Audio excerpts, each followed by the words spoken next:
everybody. Welcome to Narrative. Back with you and with Eric Garland. How are you, Eric? Good to see you again. I'm great, Zev. Glad to be back. Lots going on. Yeah, we do have a lot going on. I should tell everyone that I'm not going to be here for the entire hour because at about 30 past the hour, you're going to take the helm to do a special edition of Game Theory Today within Narrative tonight. And it's going to be about this incredible story that you've helped bring to light. And you're one of the people who was instrumental in bringing this to the public attention. Maybe you want to tell people about that before we hit the news tonight. So we're going to have Robert Buckland, who is an activist and one-time attendee/victim of the Agape boarding school for boys in Stockton, Missouri. And we're going to be getting everybody up to date on what is the Agape school, various lawsuits and prosecutions. What are the other schools that belong to the same owners? What has the state of Missouri's government done or not done? And where it's all going in terms of the federal criminal charges and more. How many Agape schools are there? You know, it's strange. It's hard to quite get the scope of it. I think there's 4 schools. One of them was called Circle of Hope for girls that was shut down after 100 felonies of abuse and sexual assault and all sorts of other things. And it's the same network of folks here that apparently dragging children across state lines illegally, sometimes in contravention of existing court orders in other states. And they're not only abusing the kids, but they're engaging in slavery level labor violations. There's no other way to put it. In fact, some of the lawsuits are citing violations of the 13th Amendment of the Constitution, which is the one ratified December 6, 1865, the emancipation of the slaves. That's what the lawsuits are citing. That is how far regressed that this state is in terms of justice. And it's not just schools. We're going to be covering this in this new season of Narrative and Beyond.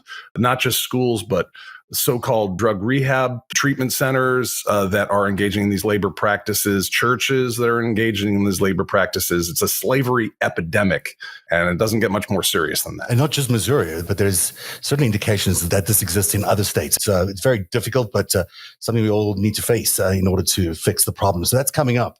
But of course, we can't talk about today without talking about this remarkable photo. I mean, I don't even know what to say about this. I had to put the word Goodfellas behind it because that's what it looks like. I mean, why? There's really no reason to go on a You're not well dressed enough for the mob. You're right. You're right. They don't have any of the couture. But, other than missing the couture, this is the kind of thing you go on when you don't want anyone eavesdropping into your conversation, when you want to make sure that there's absolutely no possibility that anybody is going to be listening to what you're doing. Because playing golf. As you can see by the photo, the OPSEC is super tight. I'm sure nobody has like a long distance microphone. I just can't. It's too funny. But it's true. I mean, this is basically what they were trying to do. And this does not look like a happy conversation about golf, right? This looks like a conversation.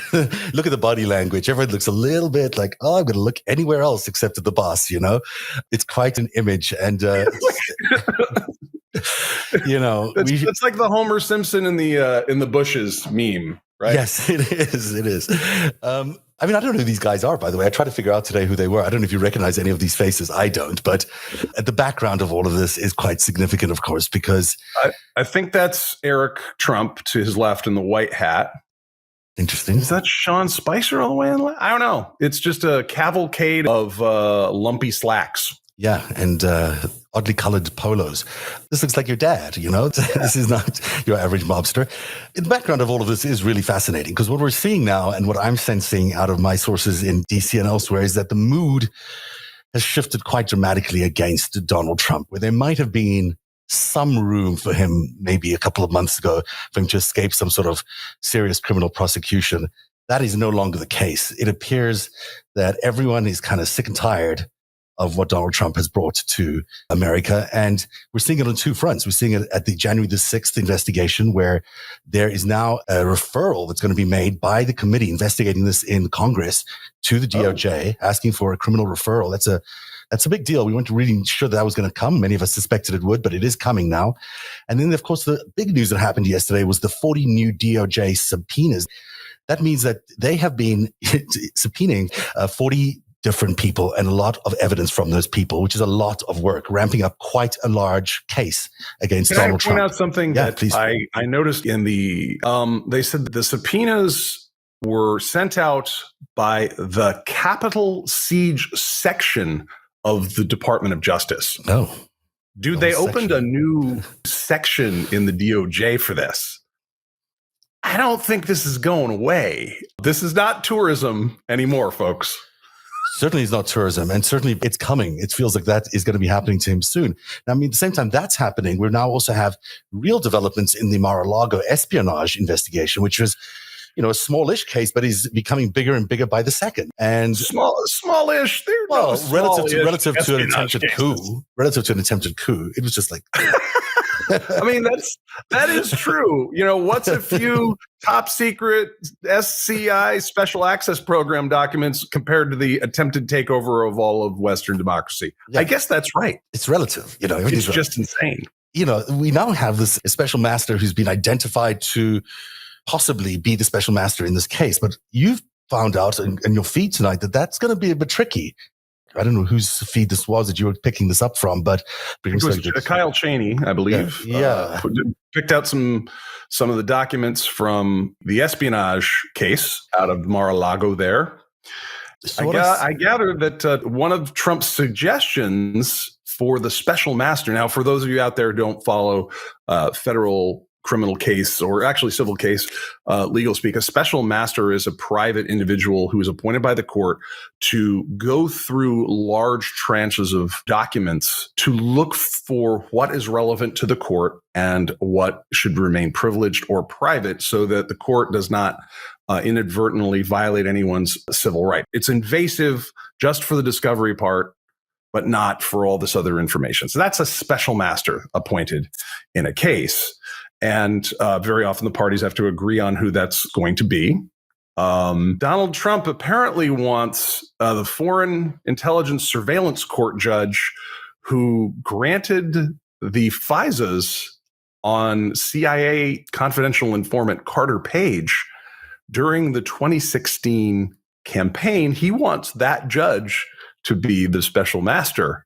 Certainly, it could be a major conflict, but it also seems to be that he's picking someone from the wrong side. This guy's name is Raymond Deary, and he's a former, real chief judge of the federal court in the Eastern District of New York, and he, still has a senior active status, which means he still is a judge. It's unusual that they are choosing that and not a judge versus a civilian to do this case. But the fact that he was the guy who actually approved this Carter warrant is really unusual. I mean, this is a very controversial decision that he made. Especially in light of the progress being made in the Eastern District of Virginia with the Durham investigation that's ongoing of the Steele dossier and the Alpha Bank case, which was of bogus pseudo-intelligence that was fed out to the media in 2016, 2017, and beyond, also known as Russiagate. And I think we've had some signals, I think either from Kash Patel or some other people involved in this, that the documents that were discovered in Mar-a-Lago, I'm assuming this is not the nuclear documents or the things about President Macron of France, but they've said, well, what was in there in those documents that Trump took with him, still illegally because he doesn't own those, they pertained to Russiagate. So they're still stirring that pot. So I don't know what game they're playing. It's a bad one. This is not something to be toying with. The judge there is obviously so ineffective because she's just doing whatever Trump wants. But who knows? Maybe we'll find out. No, wasn't it? No, I don't. I don't know enough about the judiciary in this case to make a comment, and I like to refrain from that sort of thing. But as far as the Fisk judge being in senior status, it's not unheard of for a judge in senior status or retired to be named in a matter this serious. I believe not the amicus was at, I'm forgetting the legal term, but the guy who represented Emmett Sullivan in the appeal of Mike Flynn's case where they were trying to weasel out of his guilty plea. And they went and fished out the judge from the Eastern District of New York, who was a prosecutor who took down the Gambinos. Yes. And I was like, well, that's an interesting choice. And this is an interesting choice, too. Yeah, I would segue here into the incredible allegations of Jeffrey Berman, but I'm not going to because I feel like we've got other things we want to talk about first. But you just raised some interesting questions in my mind about Bill Barr's tenure as Attorney General. But I don't want to leave this other part behind, which is these 40 subpoenas in a week. That's a very big deal. And now is certainly, definitely happening. Can I riff for half a second? Yeah, go for it. Hey, everyone, are we supposed to fire Merrick Garland now? Is he still a big wussy who doesn't do anything? Or does it just take a while to investigate conspiracies that go all the way up to the president? If you ask the Republican Party, they will tell you that it's time for Merrick Garland to go away. But, I'll bet. But the people on the left, they certainly shouldn't be saying that anymore, but who knows? One of the people whose phones was taken in addition to being subpoenaed and a lot of other documents was a fellow by the name of Boris Epstein. Boris Epstein. We know a little bit about Boris because he's, been around the Trump-Russia world and the whole Trump world for a long time. He was holding conferences on Invest in Moscow in his native Russia. He's from the Soviet Union, of course. Lived here many, many years, but goes in 2013, just a little bit before Donald Trump rolls in to have the Miss Universe pageant in Russia. Boris Epstein's there gathering, let's everybody invest in Russia. And, a few months later, no one else is allowed to invest in Russia.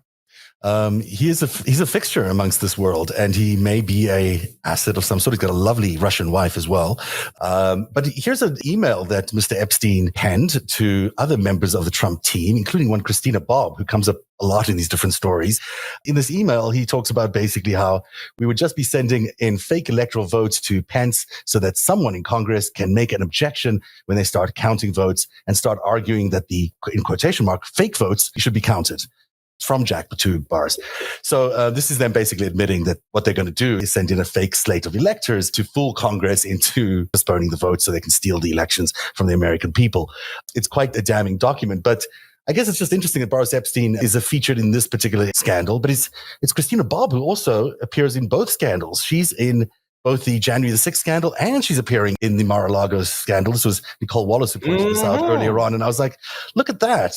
This woman gets around. She sure does. And there's Christina Bobb, who works there at OAN, spouting all the worst kind of conspiracy theories. And then there's also his lawyer, Trump's lawyer, in the Mar-a-Lago espionage story, where she's also now appearing on Epoch Times TV, because Epoch Times is basically a Chinese propaganda front. So this is the first time we've been able to see some sort of inkling of them in the Mar-a-Lago investigation, which makes me wonder whether all the espionage material might be a little bit deeper in Mar-a-Lago than involving China than we suspected. I'll tell you why.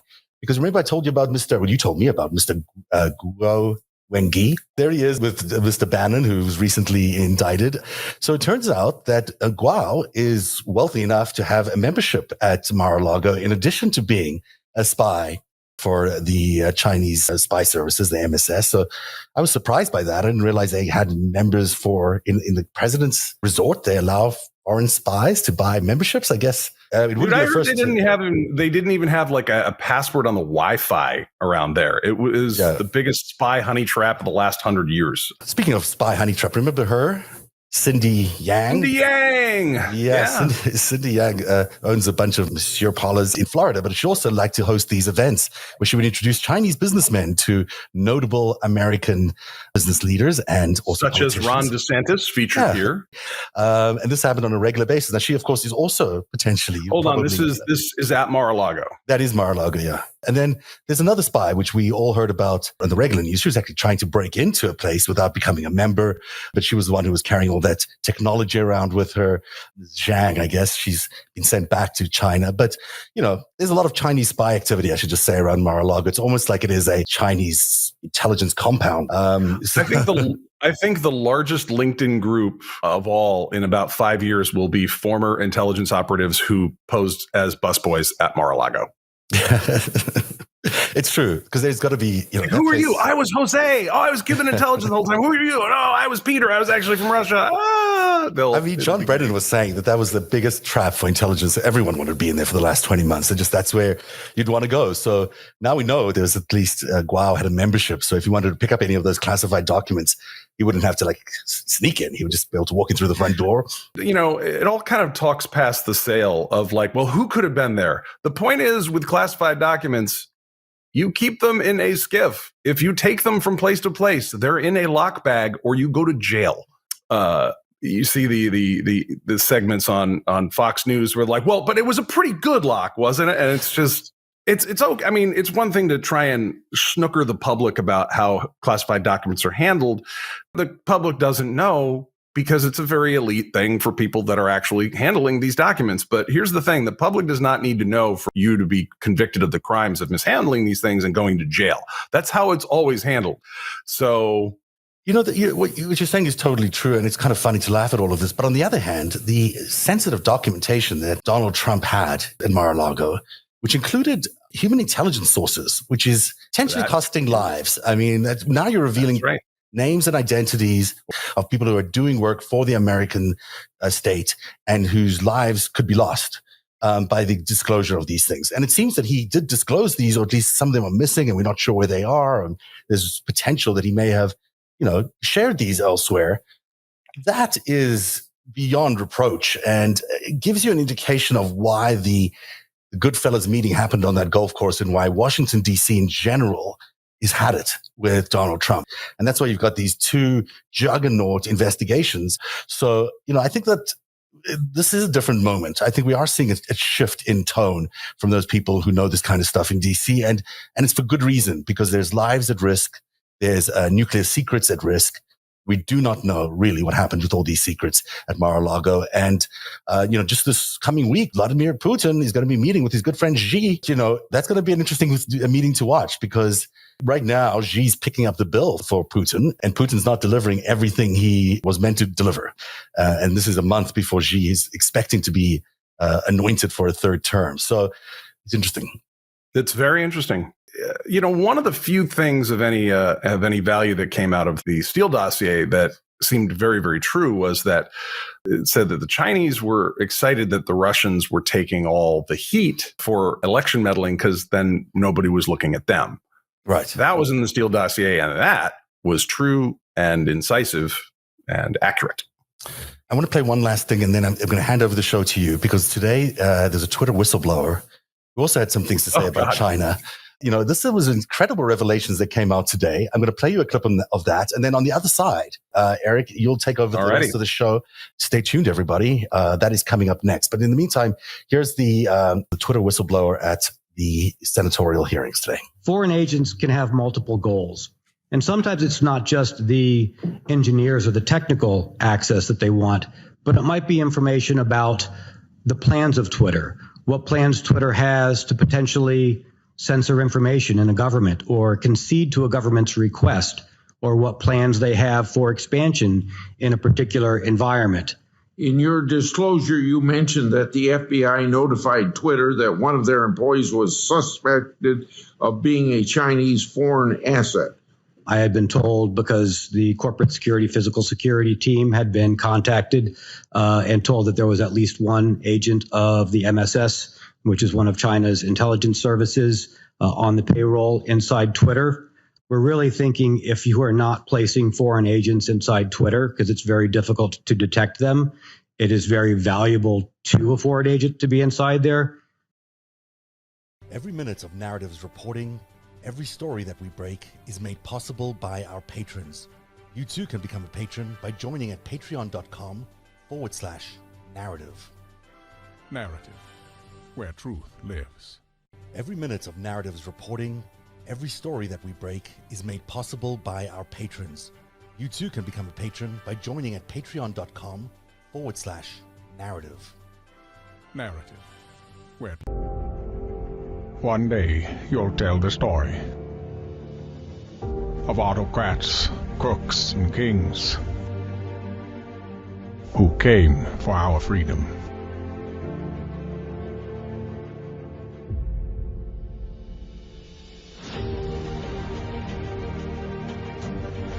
A story of citizens who stood up to tyranny and won.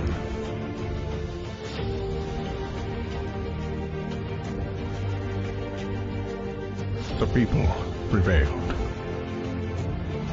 and renewed an old vow to a more perfect union. And that was just the beginning. The story continues.